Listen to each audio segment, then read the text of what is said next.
their leader. Yes. And it will be a very disorganized village by the end of the day.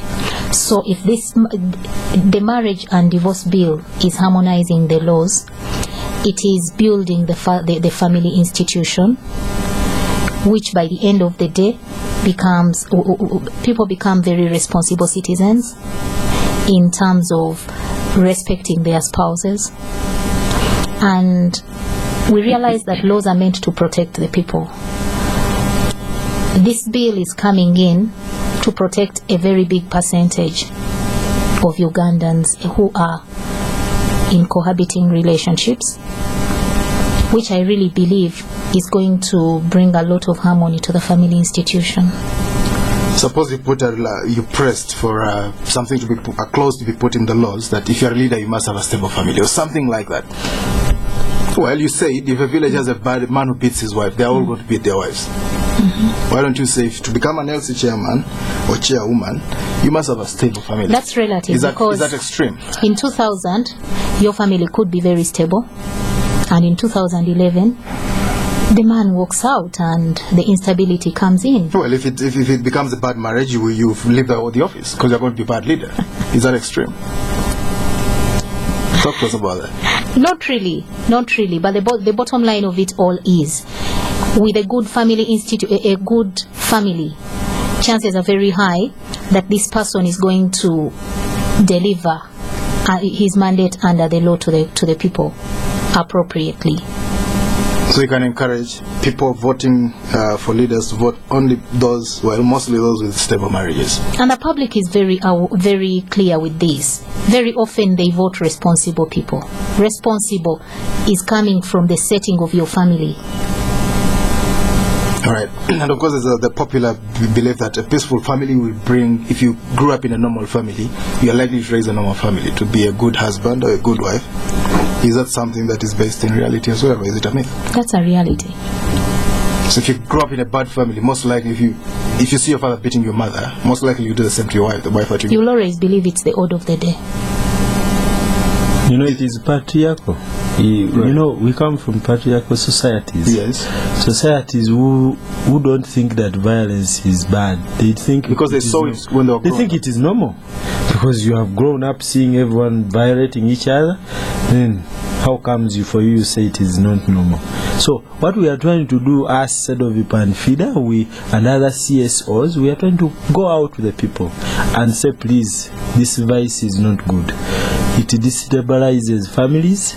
It doesn't bring happiness. You know, I will stick on those three words. Yes. It is about happiness, safety, and health. So where there is violence, there will not be those three components. So patriarchal beliefs and attitudes, people thinking that violence is normal, they don't see any implication of violence. But if we came here to analyze violence, looking at the emotional one, the economical, sexual, and physical, people will get to know that real. For us, FIDA and others, SEDOVIP, we are trying to reach out to the communities to change their attitudes. You know, it starts with attitudes. They want to look at things. Yes. Even on this bill, people have just attitudes. They don't have strong reasons why they don't want this. It's a general feeling, something they can't finger. If someone talks to them that this bill is bad, then the other one starts to believe that it is bad. Right. Yeah. Well, some women think if you don't beat them, you don't love them. Is that something that still persists? In the past, there was a group of women who thought it is being embroidered. You know, you grow up in violence, even when you are getting married.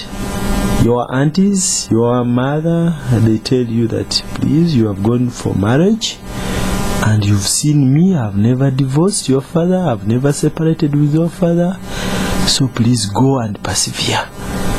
Just keep quiet, just go and marry, just produce children, just be submissive to your husband. Right.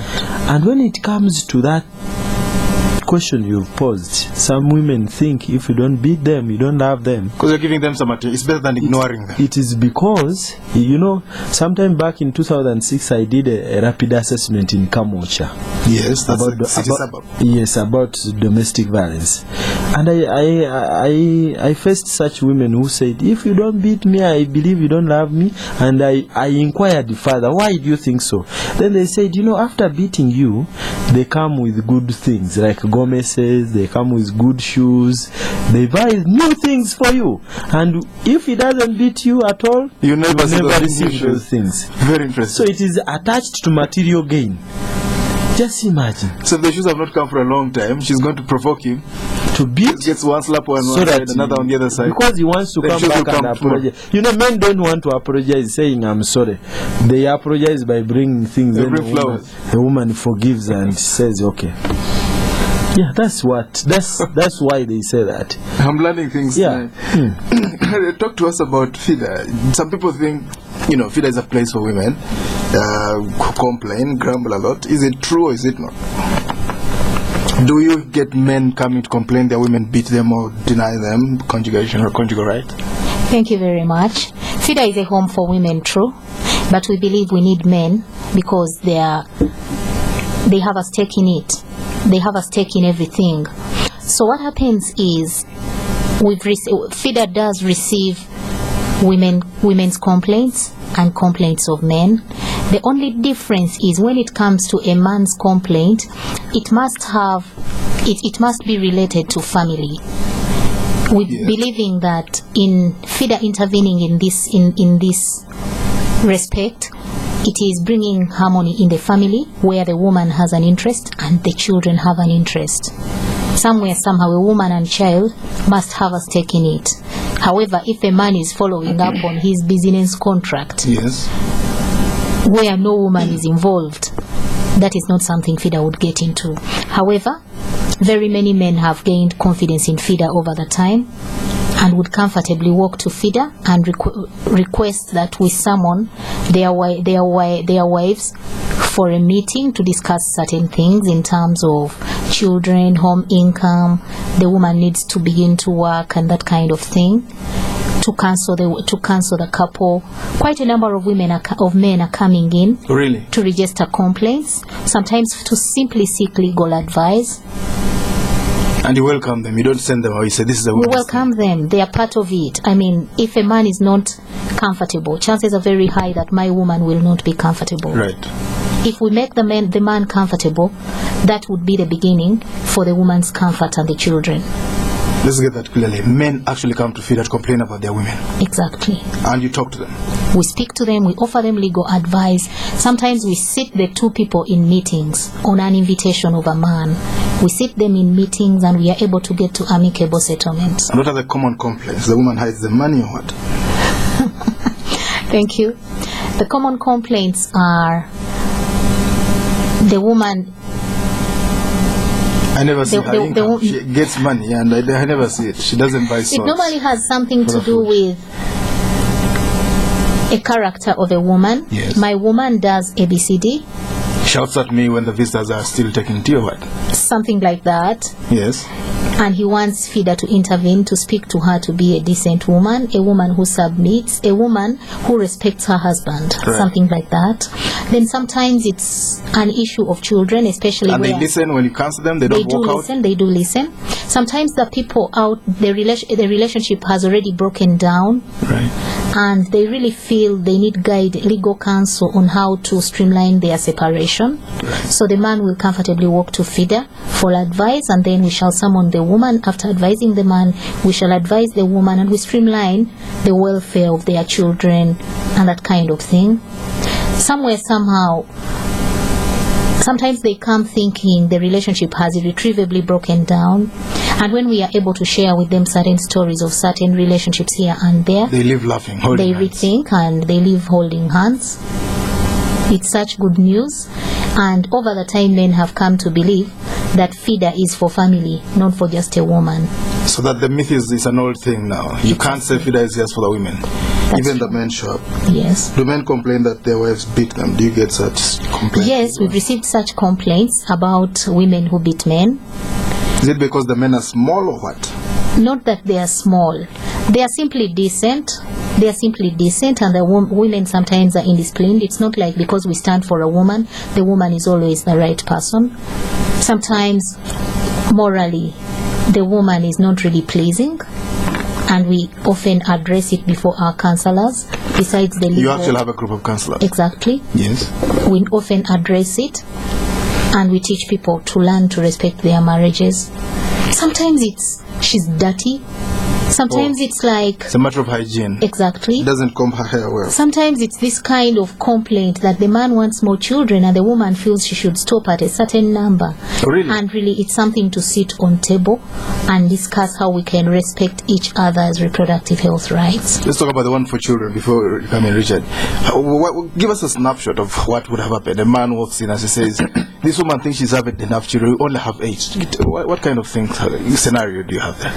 It's always something like, I'm planning to marry another woman because I need more kids. Yes, so I want you to speak to my wife before I can do it, something like that. And the woman says, I only want 3 children. When I was growing up, I only wanted 3. Exactly. And for health reasons, we've tried to discuss issues with this man, with these men, and they've been able to understand. And if the woman, if it health-wise, it's not wise for the man to have more children with that woman, you advise them to forget about polygamy. What? By the end of the day, it becomes a choice. By the end of the day, it becomes a choice. But we advise them on how to streamline things. If this woman cannot contain it, instead of having her heart broken, we would rather prepare her. It takes her some time knowing it's going to happen. That the man is getting a second one. Yeah, then she can get out of it. It's a choice. Richard, talk to us about that. Is that in relation to that, I just wanted to say, FIDA is doing a service of supporting people to stay in a relationship happily, to harmonious families. But instead of it, working with our other partners called Raising Voices, we have done community studies, and we have come to realize that it's about power imbalances. Power imbalances is an issue where men think they should use their power over to women, and women are supposed to submit to the men. So men don't allow men don't allow women to use their power within to make decisions, to make choices. As she has mentioned, the choices on children, the number of children, the choices whether to seek for services, the choices whether to go for VCT, voluntary counseling and testing for HIV, the choices of making other decisions in a home. Women are not given that opportunity. And we have come to realize that that is the root cause of violence in the home. Power imbalances. Let's talk about culture. Does culture play a big part? Culture is just a contributing factor, but the root cause is power imbalance. Culture, unemployment, poverty, religion, and so many others are just contributing factors. Well, but there's a time when let me tell you, Edmond, when a man violates a woman, he violates this woman's rights because she's a woman. Yes. But what we call violence against men from women, people think it is violence against men. Women do it because of anger, because of frustration, because of disappointments, because of being tired of what is going on in their relationship. They've had it. They have had it. Right. But men do it because they think they are men and these are women. Supposed to women.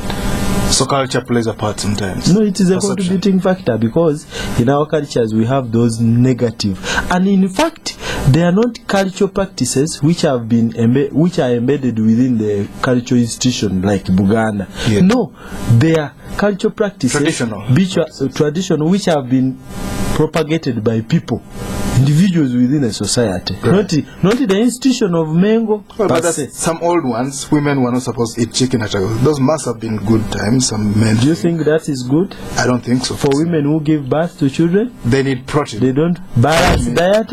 Yeah, my God. There were times when some men thought, women should not eat chicken, and in West Nile, only recently were they allowed by the Alu traditional leader to eat grasshoppers. In those days, if you're a woman, you're caught with grasshoppers was a problem. Listeners, you can call in. This is a serious matter. On Spectrum Night is the Marriage and Divorce Bill a threat to the institution of marriage? You can call in now. Our number is 0414-348-111, 0312-260-390, 0312-261-390. Tell us what you think about this new bill that is coming. Spectrum, hello? Yes, Kizito. Yes, sir, your name? This is James. Your name, sir? James from Mutungo. Yes, James. Thank you for the guest in the studio. I find the lady from FIDA very, very, very, very understanding. You know, she's balanced. The man is very, very one-sided. In what sense? The lady is quite balanced. There are mistakes. Marriages break because mistakes happen on both sides. It's not usually one person who is wrong. If you look at marriage from a relationship from a holistic standpoint, you're able to help the people properly. But if you always your mantra is, oh, men are the one who are wrong, men are the one power imbalance, men, it clouds the whole idea. The other day, one of the ladies said, in Kigezi area, men are the one who suffers domestic beating. The women, it's recorded in the police, it is the men who are beaten by their women. The whole of Kigezi area, you see. So you cannot blanket everything. And then on the issue of cohabiting, I think we should not, one of the mistakes that some of these groups are making is like the leader of opposition in the UK, who has just got married recently after he saw the prince marry, because he saw no value in marriage. He thought cohabiting is okay. We should not equate cohabiting with marriage. Otherwise, people will lose respect for marriage. Oh, we lost you there, but I think you made your point. Spectrum, hello? Hello? Yes, sir, your name? Good evening. Good evening to you. Okay, my name is Jonathan. Jonathan, yes? The two people I've listened to them, of course, they have their own views. But you know, the issue of marriage, there is some natural aspects of it. There are people who have cohabited for so many years, they have lived together, they have produced children, they have lived together like that without any law. So for me, I feel that these people understand themselves. There's nothing that should be like a law to bind them. Full stop. Thank you. Spectrum, hello? Hello?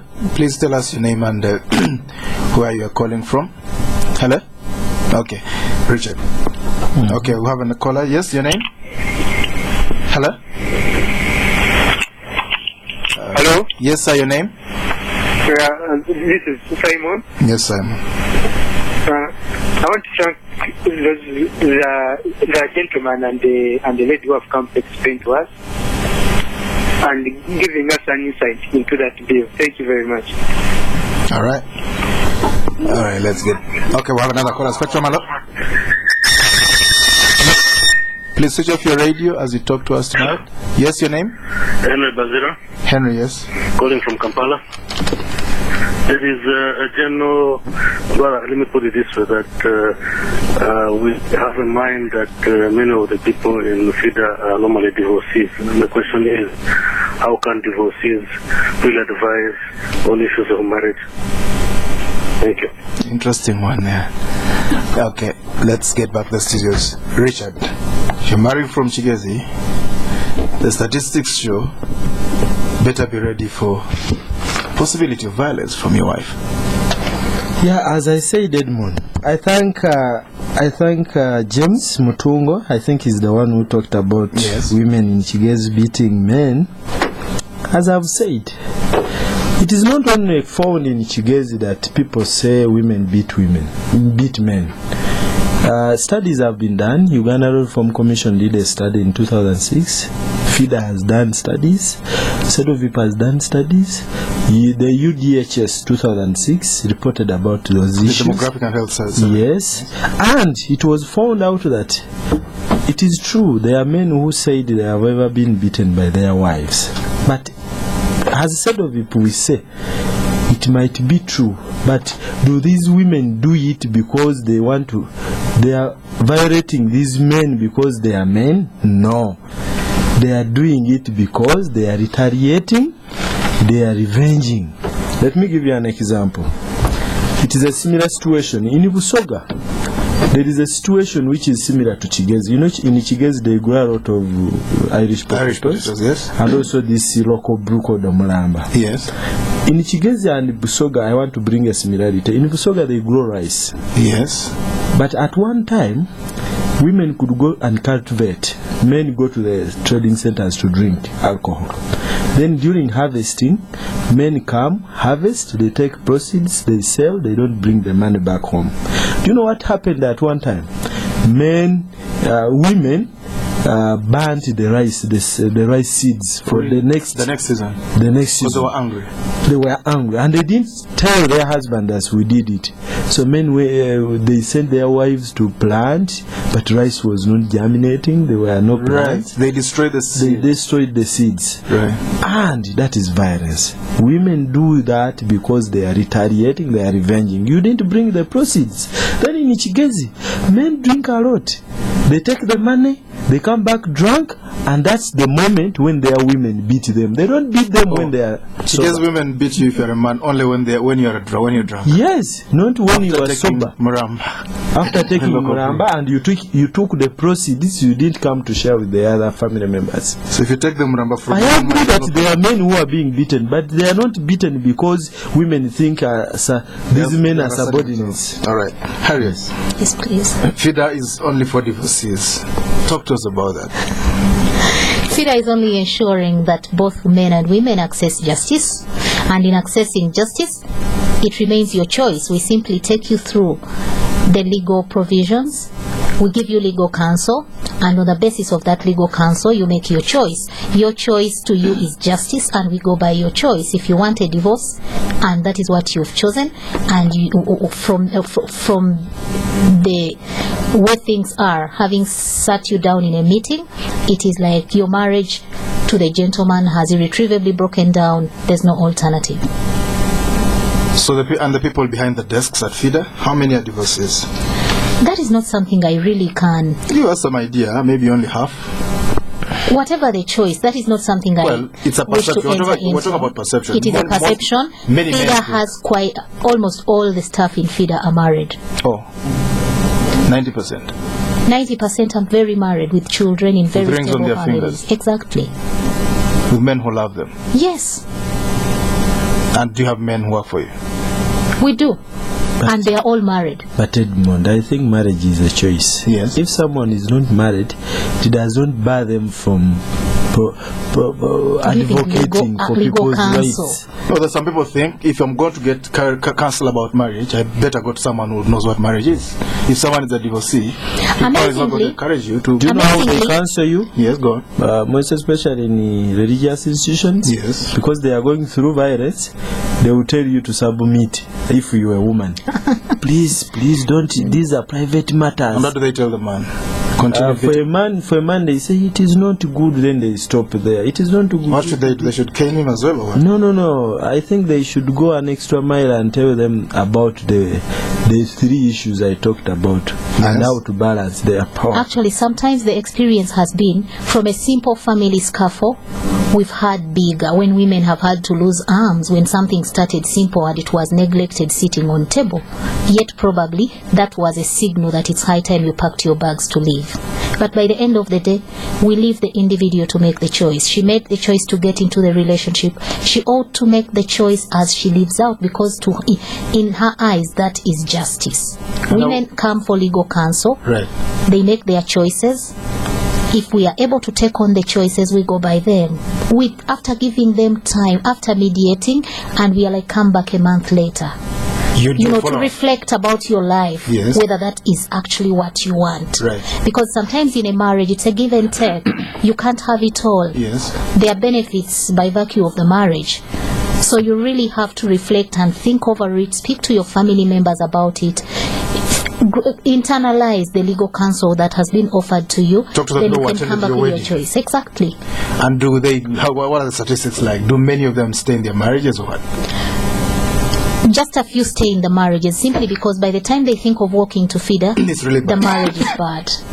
But If the sometimes, marriage is good, there would be no reason to involve third parties. sometimes you resolve it. Yes, And they get back together and live happily thereafter. that's right. Well, we have to end here. I must thank our dear guest. Thank you very much indeed, Ms. Harriet Nabankema, Legal Aid Clinic Manager at FIDA-Uganda. They are found in Kamocha. They recently got, I think, a new building. Congratulations.